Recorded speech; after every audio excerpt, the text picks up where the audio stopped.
Alright, what's happening, y'all? It's your boy Rico from Street Scores coming to y'all today with a Rico report. We have new players signed, new players worked out. Of course, we have some Terry McLaurin appreciation. I'm gonna give y'all a cap space update, and we just gotta celebrate being first in the NFC East and more. But before we dive into all of that, make sure you subscribe to the channel, hit the bell next to the subscription button so you get a notification immediately and every time I release an informative and opinionated video just like this one. Also, of course, make sure you check out the rest of the channel. All of my videos are organized in playlists. I even have a comedy playlist for all of my funny videos, and make sure you pull up for all of the live streams every Friday for the broadcast live stream where we talk about everything under the sun, the game day live stream where I live stream during the game, of course, and then my post-game live stream where I set it up to where y'all can call in and voice y'all opinions on what went down. So make sure y'all stay tuned. Without further ado, let's get it.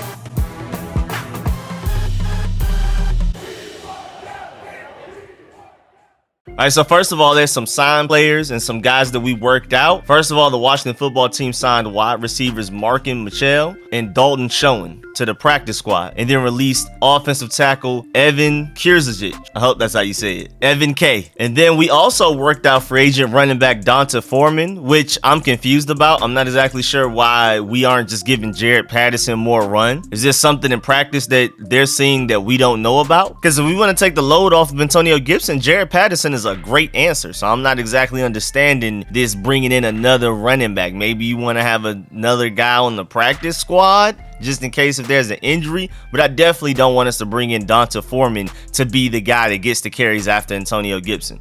I feel like Jared Patterson has shown that he deserves to be that guy. Even in the Chargers game, when he actually got a couple of runs, his 2 runs were pretty good, and then his best run was the one that got called back. And I believe Brandon Sheriff was the one that committed the holding, and I believe Brandon Sheriff was actually on the other side of the play. Like, his holding didn't even affect how many yards Jared Patterson was able to pick up. And he was just starting to build steam, then we took him out, and we haven't seen him since. I don't even think he played against the Giants, at least on offense, maybe special teams. And then we also worked out Raquel Armstead, John Daka, Dejon Harris, Alex Kessman, and Chris Blewett. And shouts out to the Podfather at the Burgundy Zone for pointing out the fact that kicker Chris Blewett's name is Chris Blewett. That is a horrible name for a kicker. That is literally like the worst name you could possibly have for a kicker. Worst last name. I mean, it's literally a sentence. Chris Blewett. That just sounds like bad luck written all over it. But I don't know. Maybe he's better than Dustin Hopkins. Well, I don't know. I doubt it's anything serious. Again, he's not even signed. He's just been worked out. So we'll see. And then I have some random Thursday night grades and notes. First of all, Jamin Davis and Samuel Cosmi were the second highest graded defensive and offensive rookies in week 2. So out of all offensive rookies, Samuel Cosmi was the second highest grade. Out of all defensive rookies, Jamin Davis was the second highest grade. And that's regardless of position. That's just the specific side of football. So that's great to hear. I mean, again, Jamin Davis made big strides. Samuel Cosmi technically allowed 0 pressures, because that one to my Georgia dog, Azeez Ojulari, in the first quarter is technically credited to Taylor Heineke. And then Samuel Cosmi, any other time he got beat, he just held on for dear life. And it was a penalty, but he technically didn't allow a pressure. That's why I'm really excited about Jamin Davis's development, because he actually took the biggest leap forward. I feel like Benjamin St-Juste progressed as well. And that Diami catch was crazy. But I think Jamin Davis was definitely our most improved rookie going from the Chargers to the Giants. If you go back and look at the film, there's a reason he was our highest graded defender on the entire team. I wouldn't necessarily say he was our best defender, but by the way Pro Football Focus grades things and the plays that Jamin Davis made in the passing game and in the run game, I can see the argument. And again, this is out of the entire 2021 draft class. Samuel Cosmi was the second best rookie on offense. Jamin Davis was the second best rookie on defense this week. Also, look at this play. Like, what were the Giants doing? Of course, we ran it to the left where there's just no linebackers, there's no safeties. Like, I don't know what the Giants thought they were doing on this play, but both of our defenses had plays like this. Of course, I'm not going to go to ours because this is a celebration.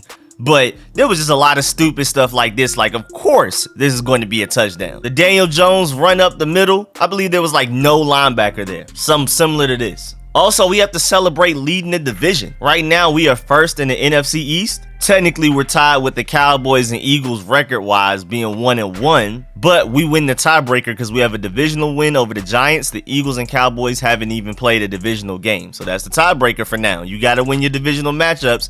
Those last 5 games of the season, where it's Cowboys, Eagles, Giants, that's going to be huge. Also, a cap space update. We have the 5th most cap space in the NFL as of right now. The Jaguars are first with 31 million. The Eagles have 20 million. The Panthers have 20 million. The Broncos have 18 million. And again, we are 5th with 13 million. So us and the Eagles are top 5. Meanwhile, the Cowboys are 18th and the Giants are 27th. Good to hear. Good to hear. And speaking of cap space, just to let you know, Tim Settle, Troy Apke, J.D. McKissick, Cornelius Lucas, and Eric Flowers will be free agents this upcoming offseason. And we're probably already in that window of time where we need to really be looking at re-signing Terry and Daron Payne as well. But Tim Settle, I mean, how much money we're going to have to give to the defensive line already, with us expecting to have to give Chase Young and Montez Sweat big money? Tim Settle may just walk. I mean, first of all, he has a limited role here. He could easily start on somebody else's defensive line, so I'm pretty sure he would just take more money and a larger role on another team.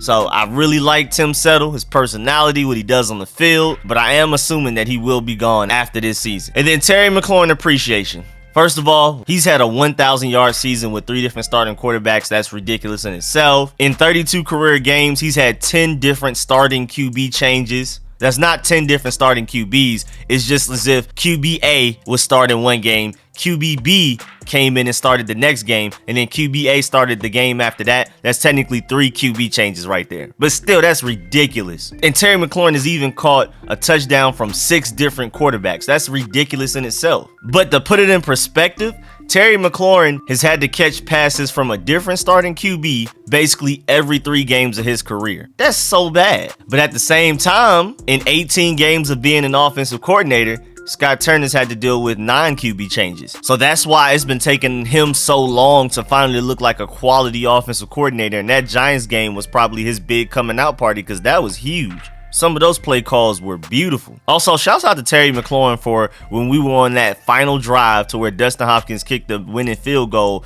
Whenever he got the ball, he immediately popped up and placed the ball down for the ref so we could keep it pushing. Shouts out to his maturity, man. And then lastly, in very random news, Taylor Heinicke has never started an away game yet. So, him going down to Buffalo to play against that Bills defense and against Josh Allen, one of the top quarterbacks in the NFL, that's going to be really interesting. Again, this is going to be Taylor Heinicke's first time starting an away game. It's also going to technically be his first time having at least a full week of actual practice and Scott Turner designing an offense around him when game planning for the opponent. So I think it balances out. Again, he's gonna have 10 days to prepare rather than the usual 7. So I'm excited, man. But yeah, man, that's the end of this video. Just wanted to report that. As always, man, please get in the comment section. Let me know how you feel about everything discussed in this video, especially the Terry McLaurin appreciation part, bro. That is crazy. Or if you know anything about these guys that we've signed or worked out, if you have any specific attachment to these guys, you know anything about their history, definitely let us know that as well. Also, please like this video if you liked it, if you learned anything. And as always, man, I appreciate all of my supporters, man. Big shouts out to everybody that donates to the channel, and a special shouts out to all of my sponsors, especially my Pro Bowl sponsors whose names you see scrolling on the screen right now. Man, I really appreciate y'all. I'll catch y'all later. I'm out.